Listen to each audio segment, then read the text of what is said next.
Hello friends, नमस्कार। मैं प्रियंका स्वागत करती हूँ आप सभी का आपके अपने चैनल टारगेट टीचर जॉब में। तो फ्रेंड्स, आज हम पढ़ेंगे डीएलएड फर्स्ट सेमेस्टर का हिंदी विषय। दोस्तों, ये है राजन सीरीज, जिसमें हम लोग टोटल बहुविकल्पीय क्वेश्चन ही देखेंगे और यहाँ पर हम लोग 90 क्वेश्चन देख चुके हैं। आज जो हम देखेंगे वो टोटल 29 क्वेश्चन देखेंगे। तो यहाँ पर 91 से लेकर के 119 तक के क्वेश्चन हम देखेंगे। तो फ्रेंड्स, आप देखिए, हम लोग इसके पहले डिटेल स्टडी कर चुके हैं। तो अभी आप यहाँ पर मैं आपके लिए जो आंसर दिया गया ये हाइड कर दे रही हूँ और आप ये देखिएगा कि आपके 29 क्वेश्चन में कितने क्वेश्चन सही हो रहे हैं। फ्रेंड्स, चूंकि इसके पहले हम लोग डिटेल स्टडी किए हैं तो यहाँ पर आपको बहुत कठिनाई नहीं होगी। फिर भी एक बार आप बिना आंसर देखे टिक करने की कोशिश करिएगा, फिर बाद में आप अपना आंसर मैच कर लीजिएगा। तो चलिए हम लोग शुरू करते हैं यहाँ पे क्वेश्चन नंबर 91 से। तो जो भी भाई बहन इस चैनल पे नए हैं, प्लीज चैनल को सब्सक्राइब कर लीजिएगा। चलिए आगे हम देखते हैं क्वेश्चन नंबर 91 से। निम्न में ह्रस्व ध्वनि है।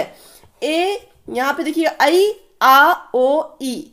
दोस्तों देखिए, यहाँ पे ह्रस्व मतलब होता है छोटा, तो यहाँ पे छोटा ई, यहाँ पे देखिए ये सबसे छोटी जो ध्वनि है छोटी ई है यहाँ पे, इसलिए ये द ऑप्शन सही हो जाएगा। नेक्स्ट क्वेश्चन देखते हैं क्वेश्चन नंबर 92। निम्न में से ह्रस्व स्वर नहीं है। तो यहाँ पे नहीं है पूछा है, तो छोटी ई, छोटा आ, उ और यहाँ पे दिया बड़ा आ, तो ये ह्रस्व स्वर नहीं, यानी कि बड़ा आ इसमें, यानी कि दोनों का जो आंसर हो जाएगा वो दा हो जाएगा। चलिए आगे देखते हैं क्वेश्चन नंबर 93। करुण का विलोम है कुपित, कृद्धन, निष्ठुर, शीलवान। दोस्तों देखिए, यहाँ पे करुण का जो विलोम होगा वो हो जाएगा निष्ठुर। नेक्स्ट क्वेश्चन है क्वेश्चन नंबर 94 है। कृत्रिम का विलोम होगा। कृत्रिम मतलब जो मानव निर्मित है। तो यहाँ पे देखिए असली, सहज, निर्मित, प्राकृतिक। तो यहाँ पे विलोम यानी कि उल्टा पूछ रहा है, तो कृत्रिम का विलोम प्राकृतिक यानी कि नेचुरल। Question number 95। अभिज्ञ का विलोम तज्ञ, अज्ञ, चतुर, प्रज्ञ। दोस्तों अभिज्ञ का विलोम क्या हो जाएगा? अभिज्ञ का विलोम हो जाएगा अज्ञ। Question number 96। इष्ट का विलोम होगा शत्रु, अनिष्ट, प्रतिद्वंदी, विरोधी। इष्ट का विलोम क्या हो जाएगा? अनिष्ट। इष्ट का विलोम अनिष्ट। क्वेश्चन नंबर 97 है। निम्न में से किस वर्ण का उच्चारण स्थान कंठ नहीं है? तो यहाँ पे ऑप्शन दिया गया है क, ख, ग, ढा। दोस्तों देखिए, आपने अगर इस चैनल के माध्यम से पढ़ा होगा तो मैंने बहुत बार उच्चारण स्थान बताया है, जब आपकी हिंदी ग्रामर की क्लास चल रही थी या जितनी भी इसके पहले हम लोग पढ़ चुके हैं। तो लेकिन आपका ये फर्स्ट सेमेस्टर है, तो फर्स्ट सेमेस्टर में अगर आपने ग्रामर की क्लास नहीं पढ़ी है तो आप फर्स्ट टाइम पढ़ेंगे, या आपने इसके पहले जो डिटेल स्टडी वाली क्लास नहीं पढ़ी है तब भी आपको नहीं पता होगा। लेकिन दोस्तों उच्चारण स्थान बहुत ही आसान होता है। अगर आप संस्कृत में उच्चारण स्थान जिस तरह से रहता है उसका सूत्र अकु विसर्जनीय नाम कंठा। तो उसमें जो क वर्ग है वो क, ख, तो यहाँ पे क, ख, ग ये कंठ के अंतर्गत आएगा। लेकिन यहाँ पे पूछा है कंठ नहीं है, तो यानी यहाँ पे आंसर हो जाएगा ढ। क्लियर? चलिए आगे देखते हैं क्वेश्चन नंबर 98। दोस्तों देखिए, ये जितने भी क्वेश्चन हम पढ़ रहे हैं ये आपके सेकेंड, थर्ड, फोर्थ सेमेस्टर तक तो काम ही आएंगे। साथ ही आपके टेट, सुपर टेट, इन सारे एग्जाम में भी ये सारे क्वेश्चन आपको हमेशा देखने को मिलेंगे। इसलिए मैंने आपको बार बार ये कहा कि आप इस चैनल के माध्यम से जो हिंदी ग्रामर की क्लास पढ़ाई गई है या आपकी हिंदी की डिटेल स्टडी वाली क्लास पढ़ाई गई है, जिसकी लिंक आपको डिस्क्रिप्शन में मिल जाएगी, तो आप उसको अच्छे ढंग से पढ़ लीजिए। तो यहाँ पे देखिए 98 नंबर क्वेश्चन हम देखेंगे। निम्न में कौन संयुक्त वर्ण नहीं है? संयुक्त वर्ण नहीं है। देखिए आपके इसमें ज्यादातर क्वेश्चन ध्वनि वाले चैप्टर से हैं, जिसमें से आपका स्वर, व्यंजन और जिसमें वर्णमाला आप किया जाती है पूरी, और उसका उच्चारण स्थान क्या है, ये सब हम लोग डिटेल में पढ़ चुके हैं। तो यहाँ पे देखिए संयुक्त वर्ण नहीं है पूछा गया। दोस्तों देखिए छा, त्रा, ज्ञा और यहाँ पे री दे दिया है। तो दोस्तों जैसा कि आपको पता है कि संयुक्त व्यंजन ही संयुक्त वर्ण होते हैं, तो जो संयुक्त व्यंजन है वो 4 है, छात्रा, ज्ञ और स्रा। और ये किन किन वर्णों के सहयोग से मिल के बनते हैं, ये भी आपके एग्जाम में क्वेश्चन पूछता है। तो यहाँ पे देखिए छात्रा, ज्ञ दिया है लेकिन स्रा नहीं दिया है, तो ये री यानी कि ये वर्ण नहीं है। चलिए आगे देखते हैं क्वेश्चन नंबर 99। जिन वर्णों का उच्चारण बिना बाधा और अवरोध के होता है ऐसे वर्णों को कहते हैं स्वर व्यंजन, आ व बा दोनों और वर्णमाला। दोस्तों देखिए यहाँ पे जिन वर्णों का उच्चारण बिना बाधा और अवरोध के होता है, ये सीधे आपकी स्वर की परिभाषा ही लिख दिया है कि जहाँ पे जो वर्ण जो होते हैं जो बिना किसी भी वर्ण की सहायता के खुद उच्चरित होते हैं, तो वो क्या कहलाते हैं। इसके पहले ही सबसे पहला जो चैप्टर था उसी में हमने इस पर डिस्कस किया था। तो दोस्तों देखिए वो क्या कहलाते हैं, वो स्वर कहलाते हैं। यानी कि जो स्वर होते हैं वो किसी भी वर्ण की सहायता से उच्चरित नहीं होते, वो खुद से उच्चरित होते हैं। जबकि अगर हम बात करें व्यंजन की, तो व्यंजन को स्वर का सहारा लेना पड़ता है उच्चारण के लिए। क्वेश्चन नंबर 100 देखेंगे। निम्न में से कौन असत्य है। ता ओष्ठ व्यंजन है, स ऊष्म व्यंजन है, फ ओष्ठ व्यंजन है और छा संयुक्त व्यंजन है। दोस्तों इसमें पूछ रहा है कौन असत्य है, तो आपको यहाँ पे एक एक ऑप्शन चेक करना पड़ेगा। दोस्तों यहाँ पे देखेंगे ये जो सा है ये ऊष्म व्यंजन है, ये क्लियर है, और छा भी संयुक्त व्यंजन है, ये भी क्लियर है।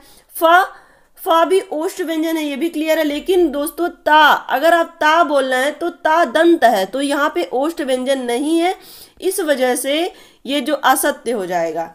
चलिए आगे देखते हैं क्वेश्चन नंबर 101।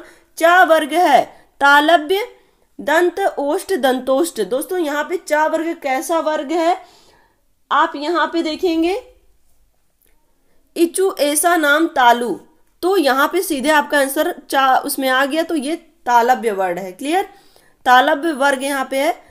यहाँ पे क्वेश्चन नंबर 102 देखेंगे। निम्न में कौन पार्श्व वर्ड है, तो यहाँ पे या, रा, ला और वा दिया। पार्श्व वर्ण पूछ रहा है। दोस्तों देखिए ये क्वेश्चन काफी इंपॉर्टेंट है। यहाँ पे लुंठित और पार्श्व, तो यहाँ पे पार्श्व जो होगा वो ला हो जाएगा, यानी कि आपका ऑप्शन जो है वो सा सही हो जाएगा। Question number 103। निम्न में से कौन उच्छिप्त व्यंजन है। दोस्तों उच्छिप्त व्यंजन या द्विगुण व्यंजन दोनों सेम होते हैं। यहाँ पे ऑप्शन क्या दिया, या, व, डा और ढा, भा, मा, श, श, हा। उच्छिप्त व्यंजन द्विगुण व्यंजन किसको कहते हैं, डा और ढा को कहते हैं। Question number 104। ज्ञ को वर्णमाला में माना जाता है। संयुक्त व्यंजन, द्विगुण व्यंजन, स्वर और व्यंजन। दोस्तों ज्ञ को वर्णमाला में क्या माना जाता है, तो वो संयुक्त व्यंजन माना जाता है। जैसा कि आपको पता है कि छात्र संयुक्त व्यंजन 4 होते हैं, छात्रा, ज्ञ और स्रा। तो यहाँ पे जो ज्ञ है वो संयुक्त व्यंजन के अंतर्गत आता है। जा प्लस इया से मिलकर बनता है ज्ञ। अब दोस्तों यहाँ पर हम देखेंगे 105। निम्नलिखित शब्दों में कौन सा शुद्ध है। आधीन, अधीन, आधीन, इनमें से कोई नहीं। दोस्तों देखिए यहाँ पे शुद्ध शब्द पूछ रहा है, तो आप ध्यान से देखेंगे आपको तुरंत इसका आंसर मिल जाएगा, तो ये आपका हो जाएगा बा, अधीन। Question number 106। मांटेसरी विधि का उपयोग करते हैं मौन वाचन में, सस्वर वाचन में, लेखन शिक्षण में, उपर्युक्त सभी में। दोस्तों मांटेसरी विधि का प्रयोग कहाँ पे किया जाता है, तो ये लेखन शिक्षण में किया जाता है। क्वेश्चन नंबर 107 है। छा संयुक्त वर्ण संयोग से बनता है। यहाँ पे देखिए आ है का धन शा से, बा है का धन शा से, सा है का धन जा से और दा है का धन शा से। दोस्तों यहाँ पे जो छतरी वाला छा है ये एक संयुक्त वर्ण है, आपको पता ही है। तो ये किसके संयोग से मिलके बनता है, किसके संयोग से बनता है, कौन कौन से व्यंजन मिलकर के छा का निर्माण करते हैं, तो वो हो जाएगा आपका का धन शा, जिसमें का के नीचे हलंत रहता है। क्लियर, का धन शा। कौन सा सा रहेगा, षटकोण वाला सा। Question number 108। पर्वत शब्द का समानार्थी शब्द है घन, आगार, कूट, पादप। पर्वत शब्द का समानार्थी शब्द है घन, आगार, कूट, पादप। तो दोस्तों यहाँ पे पर्वत का समानार्थी शब्द कौन सा होगा, समानार्थी पूछ रहा है तो दोस्तों देखिए, घन मतलब जो होता है वो होता है बादल, लेकिन यहाँ पे कूट मतलब जो होता है वो होता है पर्वत। समानार्थी मतलब जहां पे समान अर्थ निकले। क्वेश्चन नंबर 109 है, निम्न में से कौन मूर्धन्य ध्वनि नहीं है? तो यहाँ पे ट, ठा, डा और ढा मूर्धन्य ध्वनि नहीं है पूछ रहा है। तो दोस्तों यहाँ पे जो सही आंसर होगा वो हो जाएगा ढा। चलिए आगे देखते हैं।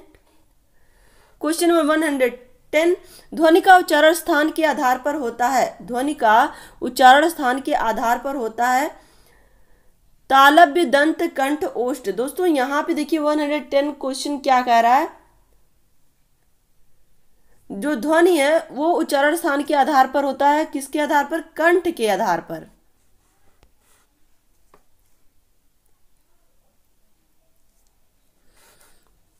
चलिए आगे देखते हैं। क्वेश्चन नंबर 111 है, यहाँ पे 111 है, दंतोष्ठ से उच्चारित होने वाले व्यंजन है फा, वा, या, रा, क, च, टा, ठा। दोस्तों यहाँ पे देखिए दंतोष्ठ, तो आपको यहाँ पे फा और वा,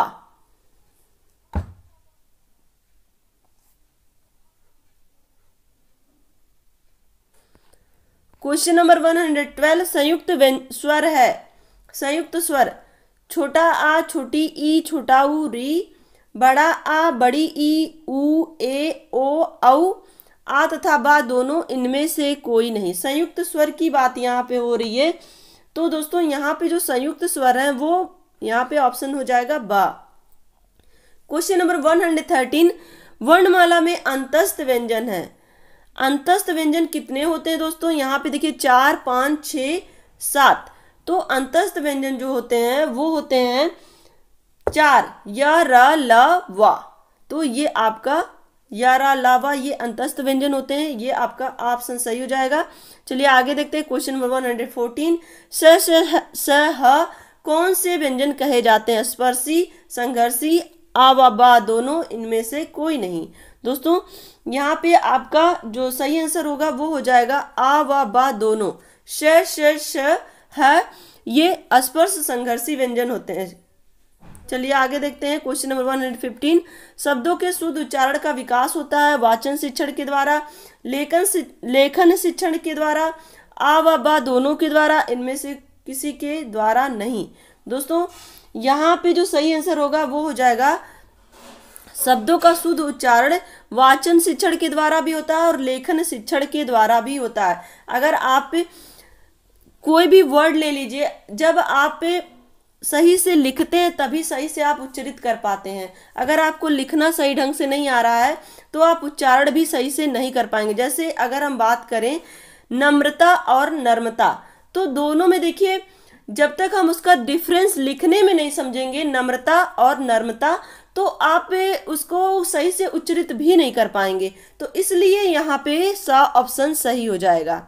क्वेश्चन नंबर 116 है, ध्वनि के नियम का प्रारंभ किया ग्रासमन ने, ग्रियर्सन ने, भोलानाथ तिवारी ने, चौकस्की ने।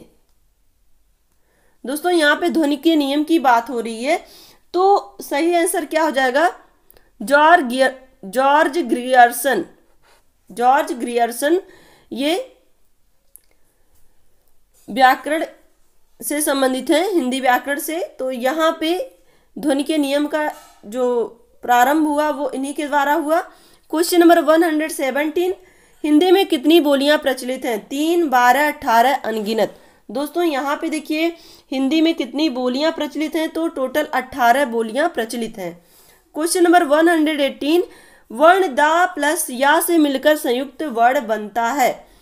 घा, द्या, दया, इनमें से कोई नहीं। दोस्तों यहाँ पे देखिए दा प्लस या, तो ये बहुत ही लोग नहीं जानते होंगे दोस्तों, क्योंकि लिखने में तो हम लिखते चले जाते हैं लेकिन कभी ध्यान नहीं दिया हम लोगों ने। ये बनता है दा प्लस या से द्या। जैसे हम लोग अगर लिखते हैं विद्यालय, सपोज दैट यहाँ पे हमने लिखा विद्यालय, ये हो गया विद्यालय। अब ये विद्यालय और यहाँ पे शुद्ध जो होता वो यही होता, विद्यालय। ये जो दा है इसके नीचे लगा हलंत, तो विद्यालय शुद्ध हम यही मानते हैं लिखने में, लेकिन हम दोनों का यूज करते हैं। चलिए क्वेश्चन नंबर 119, और ये आपका लास्ट क्वेश्चन है, तो वीडियो को लाइक कर दीजिएगा। और वर्णमाला का आशय है शब्द के समूह से, वर्णों के संकलन से, वर्णों के व्यवस्थित समूह से, शब्द रचना से। दोस्तों देखिए, वर्णमाला, माला यानी कि जो कि गुथे हुए या पिरोए हुए मोतियों की माला को हम कह सकते हैं, या फिर हम कह सकते हैं कि शब्दों का ऐसा समूह जो कि मोतियों की तरह गुथा हुआ है, जो कि एक क्रमबद्ध तरीके से रखा हुआ है। तो दोस्तों यहाँ पे वर्णमाला का जो आशय होगा वो वर्णों के व्यवस्थित समूह से होता है, तो यहाँ पे आपका सा ऑप्शन सही हो जाएगा। तो फ्रेंड्स, आज के लिए ये आपकी वीडियो, यहाँ पे आपका वह विकल्पीय क्वेश्चन आपके राजन सीरीज का हिंदी विषय का कंप्लीट हो गया है। तो वीडियो को लाइक, चैनल को सब्सक्राइब और कमेंट करके हमें जरूर बताइएगा कि हमारे पढ़ाने से या आपको हमारे इस चैनल के माध्यम से कितना हेल्प मिल रहा है। और साथ ही अगर आप चैनल पे नए हैं तो प्लीज़ चैनल को सब्सक्राइब कर लीजिएगा, और इसी तरह से आगे वीडियोज हम बनाते रहेंगे आपके लिए। तो मिलते हैं नेक्स्ट वीडियो में। Take care, bye bye, love you all, जय हिंद।